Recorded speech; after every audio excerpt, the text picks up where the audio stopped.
এই বাড়িটা দেখতে পাচ্ছেন, এই এই গোলাপি রঙের বাড়িটা, এখানে কি হয়?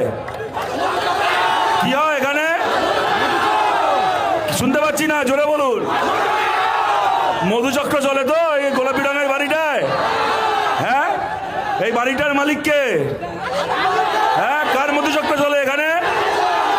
এখানকার এমএলএ আলিফা আহমেদ বাপ ছিল একখানা চোর, ওয়াকফের সম্পত্তি গোটা নদিয়া জেলা চুরি করেছিল, আর এখন মধুচক্র চালাচ্ছে। আর এই মধুচক্রের মাথায় পতাকা উঠছে দেখুন, মধুচক্রের মাথায় পতাকা উঠছে দেখুন, ঘাসফুল তৃণমূলের পতাকা। বাংলার যত মধুচক্র আছে, যত চুরি করা হয় পঞ্চায়েত দপ্তরগুলো আছে, বাংলার যত ধর্ষকের বাড়ির ঠিকানা, সবের মাথায় এরকম তৃণমূলের পতাকা ওড়ে। বামপন্থীদেরকে চেতান, এই সব কটা তৃণমূলের পতাকা উড়িয়ে চলা বাংলার মধুচক্র আর লুটের কারখানা মাটিতে মিশিয়ে দেওয়া হবে, মাটিতে মিশিয়ে দেওয়া হবে। ধুলো পাওয়া যাবে আর বাড়ি পাওয়া যাবে না। কাস্তে হাতুড়ি তারা চিহ্নে ভোট দিয়ে চেতান।